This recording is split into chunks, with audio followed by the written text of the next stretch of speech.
योगी जब बोलते हैं तो सिर्फ यूपी ही नहीं बल्कि पूरा देश सुनता है। अब तो योगी अपने बयान से ऐसी लकीर खींच रहे हैं जो उनके विरोधियों तक को भारी पड़ रही है। 2024 में योगी ने ऐसे कई बयान दिए जिनसे राजनीति की दिशा और दशा दोनों बदली। उन बयानों में सनातन की एकता से लेकर के देश के दुश्मनों के खिलाफ संदेश छिपा हुआ था। 2024 में योगी के टॉप 5 बयान आपको सुनाते हैं।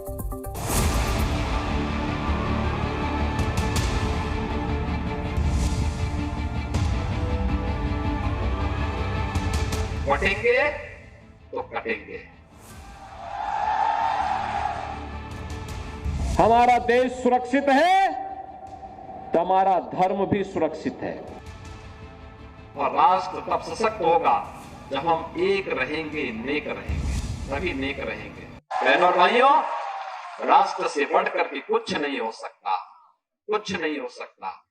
और राष्ट्र तब सशक्त होगा जब हम एक रहेंगे, नेक रहेंगे, सभी नेक रहेंगे। बटेंगे तो कटेंगे।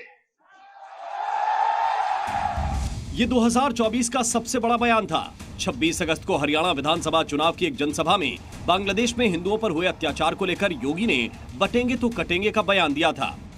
बटेंगे तो कटेंगे। योगी का यह बयान ऐसा गूंजा कि उसकी पूरे देश भर में चर्चा होने लगी। अलग अलग शहरों में बटेंगे तो कटेंगे के पोस्टर लहराने लगे। बीजेपी नेताओं की जुबान पर बटेंगे तो कटेंगे का नारा गूंजने लगा तो विरोधी इस बयान से बौखला गए।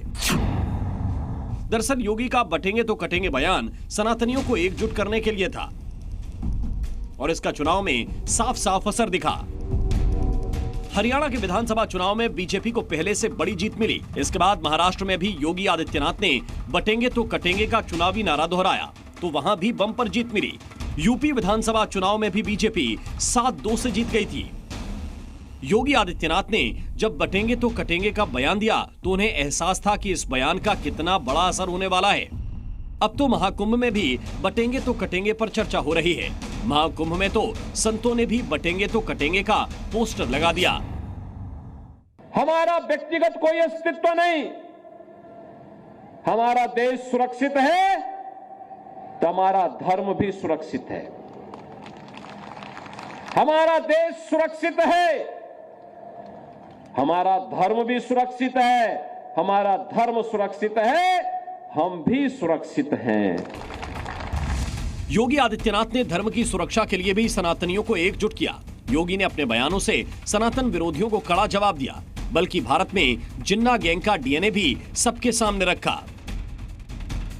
याद करना, ये जिन्ना का जिन्न जब तक इस धरती पर रहेगा तब तक इस प्रकार की अराजकता लगातार डसती रहेगी, गरीबों को, वंचितों को, शोषितों को। योगी राज में पत्थरबाजों, दंगाइयों की हिम्मत योगी आदित्यनाथ तोड़ने में कोई कसर नहीं छोड़ते और इसका ऐलान भी वो खुलेआम करते हैं। योगी आदित्यनाथ का साफ संदेश है, जो अत्याचार करेगा उसके लिए सिर्फ जहन्नुम है। आज आप देखते होंगे जितने दुर्दांत माफिया यूपी के थे या तो यूपी छोड़ चुके हैं या फिर जहन्नुम की यात्रा में भी जा चुके हैं।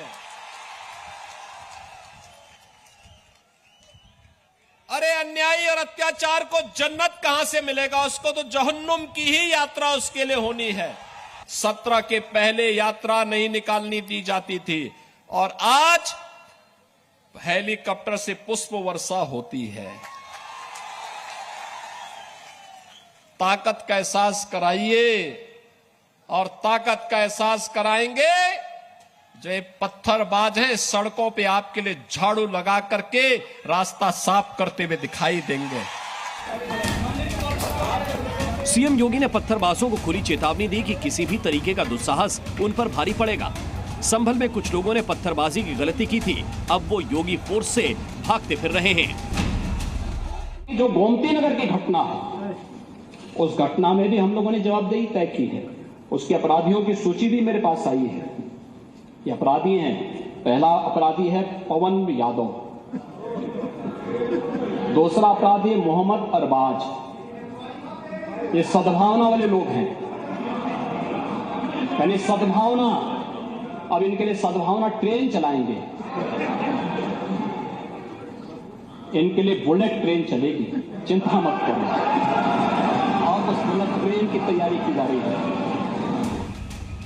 30 जुलाई को लखनऊ के गोमती नगर में बारिश के दौरान युवती से अभद्रता हुई थी। इस घटना पर योगी आदित्यनाथ ऐसे भड़के थे कि उन्होंने अपराधियों के खिलाफ बुलेट ट्रेन वाला बयान दिया। योगी आदित्यनाथ के बुलेट ट्रेन कहने का मतलब अपराधियों के एनकाउंटर से था। ये उनका मॉडल वही है जो मुजफ्फरपुर जो आपने अभी कन्नौज में नवाब ब्रांड देखा है, और देखा नहीं उनके पार्टी का एक नेता कैसे वहां पर वहां की बेटी के साथ किस प्रकार का व्यवहार कर रहा है, कैसे वहां उनकी पार्टी का नेता मोइन खान अयोध्या में एक निषाद बेटी के साथ किस प्रकार का व्यवहार करता है, और जब उस पर कार्रवाई होती है तो समाजवादी पार्टी के मुखिया बड़ी बेशर्मी के साथ उन दुष्कर्मियों के साथ खड़े होते हुए दिखाई देते हैं। महिला सुरक्षा से खिलवाड़ करने वाले समाजवादी पार्टी के नेताओं को भी योगी ने नहीं बख्शा। योगी आदित्यनाथ के बयानों ने अखिलेश को पूरे साल परेशान किया। ब्यूरो रिपोर्ट, जी मीडिया।